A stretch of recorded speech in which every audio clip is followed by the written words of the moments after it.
अस्सलाम वालेकुम नाज़रीन, एक नए वीडियो के साथ मैं हुआ का मेज़बान रज़ा अब्बास। अफ़गान इंडिया इसराइल का इत्तेहाद हो चुका है। इसराइल की जानिब से वाज़ेह तौर के पर ऐलान कर दिया गया है कि अगला हमला सुप्रीम लीडर के ऊपर होने जा रहा है।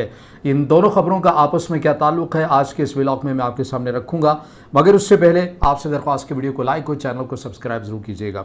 तो बढ़ते हैं, अब तक जो मामला हो चुका है, जब हम ये वीडियो बना रहे हैं तो ईरान और इसराइल की कशीदगी से मुतल्लिक एक तो जंगी मैदान के अंदर जो कुछ हुआ है वो आपके सामने है, लेकिन ऐसा बहुत कुछ हुआ है जो कि पर्दे के पीछे आपको नज़र आता है। उसमें एक चीज़ जो हम तक इन्फॉर्मेशन मिली है उसके मुताबिक ये चीज़ सामने आ रही है कि कम से कम एक अमरीकी C5 इटली से भारी हथियार लेकर प्रिंस सुल्तान एयरबेस सऊदी अरब में उतरा है। ये अब तक की तफसीलात आ रही हैं कि ये एक इक़दाम हुआ है। इसके साथ साथ एक और जो ख़बर हमारे सामने आई है उसमें यह है कि सीरिया के ऊपर आपको पता है 14 साल के बाद स्विफ्ट जो सिस्टम है, इंटरनेशनल बैंकिंग सिस्टम, उसे बहाल कर दिया गया है और सीरिया की जो हुकूमत है अब वो इंटरनेशनल ट्रांजैक्शन बआसानी कर सकती है 14 साल के बाद।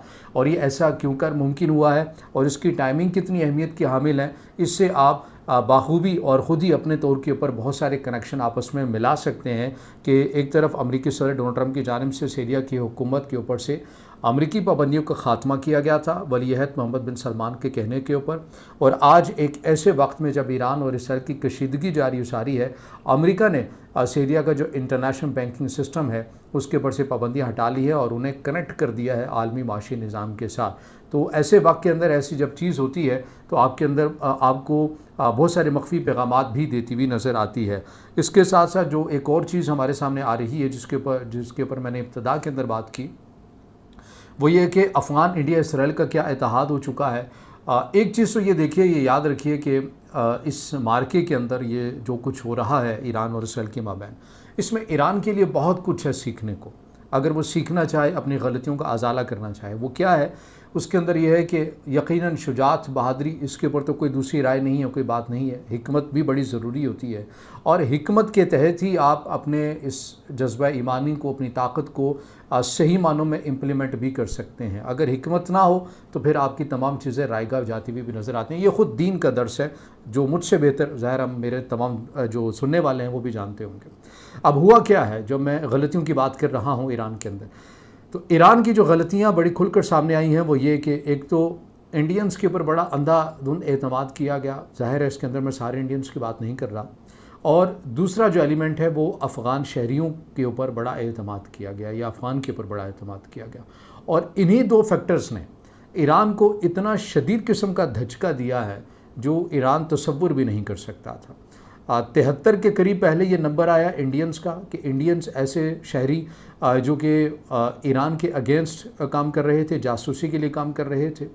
फिर अभी जो रिसेंटली ख़बर निकल कर सामने आई है उसमें ईरान की यूनिवर्सिटीज़ में मौजूद मुतअद्दिद अफ़गान स्टूडेंट्स, उन्हें गिरफ़्तार किया गया है और उनके शवाहिद मिले हैं कि वो किस तरह से ईरान के अगेंस्ट जासूसी का नेटवर्क फैलाने में वो अपना किरदार अदा कर रहे थे और वो काम कर रहे थे।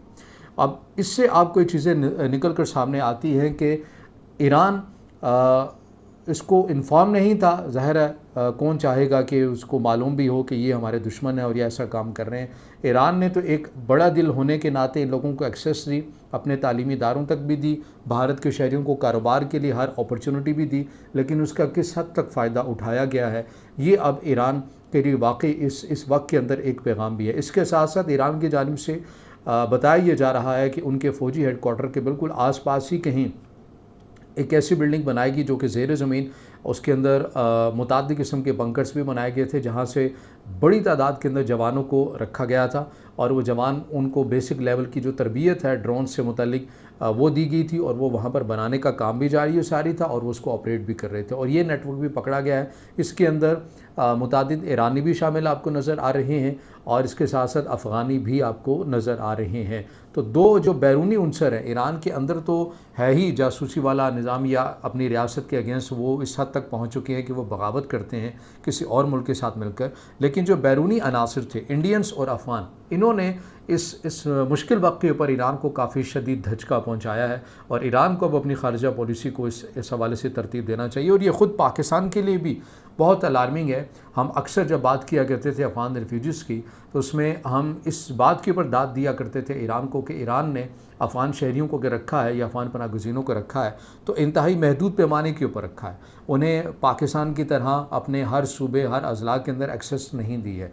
मगर जो चीज़ें निकल कर सामने आ रही हैं, इसमें महदूद एक्सेस हो जाने के बावजूद भी अफ़गान शहरियों की जानिब से जो गिरफ़्तार हुए, मैं उनकी बात कर रहा हूँ। मैं अगेन ये कहूँगा, मैं सारी मेजॉरिटी की बात नहीं कर रहा। जो गिरफ़्तार हुए हैं, जो मुलजिम है, जिनके अगेंस्ट शवाहिद आए, जो मुजरिम बने हैं, मैं उनकी बात कर रहा हूँ कि उन्हें तो लिमिटेड एक्सेस थी कि उन्होंने इस सूबे तक रहना है, इससे बाहर नहीं आना है, इस हद तक रहना है। उसमें रहते हुए उन्होंने किस हद तक ईरान को धचका पहुँचाया है। तो फिर आप ये सोचिए कि अगर उन्हें पूरे मुल्क के अंदर एक्सेस होती तो वो क्या कर सकते। पाकिस्तान ने तो हर जगह ही उन्हें एक्सेस दी हुई है, तो पाकिस्तान के लिए भी एक सिक्योरिटी थ्रेट ये चीज़ें बन सकती हैं। पाकिस्तान को भी सोचना चाहिए अपनी इस पॉलिसी के ऊपर। तो अब इसके बाद हुआ क्या है?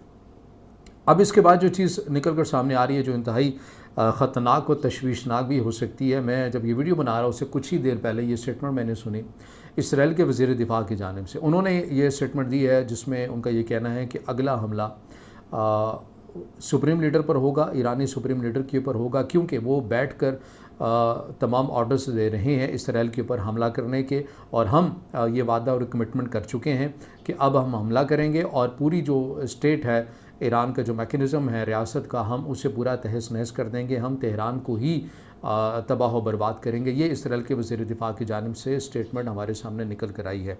अब इस स्टेटमेंट के बाद हुआ क्या है? इस स्टेटमेंट के बाद तमाम मुस्लिम ममालिक में जो बड़ी मजहबी क़यादतें हैं और उनकी अपनी एक बहुत बड़ी फ़ैन फॉलोइंग भी है, बहुत बड़ी जमीयत वो रखते हैं।